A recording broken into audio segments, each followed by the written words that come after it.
का काम करती है। समाजवादी पार्टी और समाजवादी आंदोलन बुनियादी तौर पे बाबा साहब के विचारों से अनुप्रेरित रहा है। जीवन के अंतिम क्षणों में बाबा साहब भीमराव अंबेडकर चाहते थे कि डॉक्टर लोहिया के साथ मिलकर एक ऐसी सामाजिक व्यवस्था तैयार की जाए, एक राजनीतिक विकल्प दिया जाए जिसमें दलितों को समाज की मुख्य धारा में जोड़ा जाए। समाजवादी पार्टी ने हमेशा लोहिया और बाबा साहब दोनों से प्रेरित होकर राज्य समाजवाद की स्थापना करना चाहा है। शोषण विहीन समतामूलक समाजवादी समाज, ये बाबा साहब का भी सपना था, लोहिया का भी सपना था, जिसे समाजवादी लोग आगे कर रहे हैं।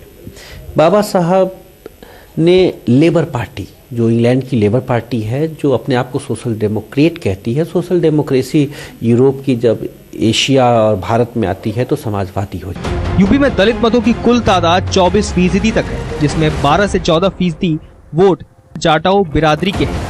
इस जाटो बिरादरी में मायावती की पकड़ सबसे अच्छी है, जबकि बाकी 12 से 14% दलित जातियों में खटिक, पासवान, कोरी, खैरावत, धोबी, वाल्मीकि आदि जातियां हैं।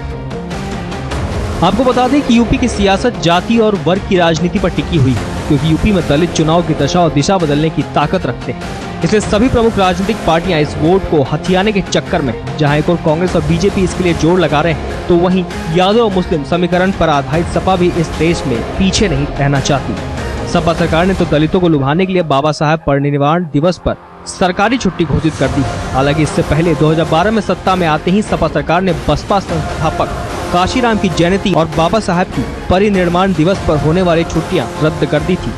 ऐसा नहीं कहा जा सकता। कांग्रेस ने आज से करीब एक वर्ष से ज्यादा होने जा रहा दलित सम्मेलन इसी प्रांगण में, जिसके मुख्य अतिथि राहुल गांधी स्वयं थे, और शायद उसी दलित महासम्मेलन में राहुल गांधी ने उत्तर प्रदेश में कांग्रेस के सक्रिय भूमिका का और आगे सरकार में भी शामिल होने का, सरकार बनाने का दावा किया था। तो हमारी चेतना यात्रा अभी से चालू हुई है और 2017 को देखते हुए चालू है, ऐसा नहीं है।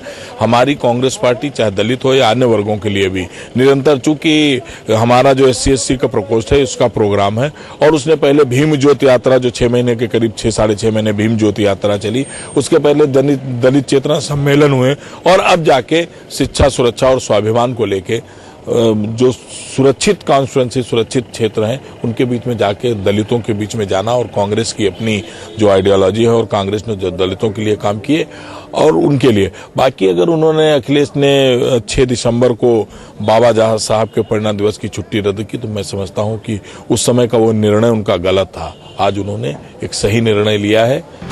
आंकड़ों पर नजर दौड़ाया जाए तो देश में सबसे ज्यादा आबादी वाला यह प्रदेश दलितों पर अत्याचार के मामले में सबसे आगे रहा है। नेशनल क्राइम रिकॉर्ड की रिपोर्ट के मुताबिक पिछले साल दलितों पर देश भर में जो अत्याचार हुए हैं उनकी संख्या 45,003 है। इनमें से 8,358 मामले उत्तर प्रदेश के हैं। हालांकि दलितों के खिलाफ हुए अपराध के मामले में अन्य राज्य भी पीछे नहीं है। राजस्थान में 6,998, बिहार में 6,438, आंध्र प्रदेश में 4,415, मध्य प्रदेश में 4,188, उड़ीसा में 2,305, महाराष्ट्र में 1,816, तमिलनाडु में 1,782, गुजरात में 1,046, छत्तीसगढ़ में 1,028 और झारखंड में 752 मुकदमे दर्ज हुए हैं।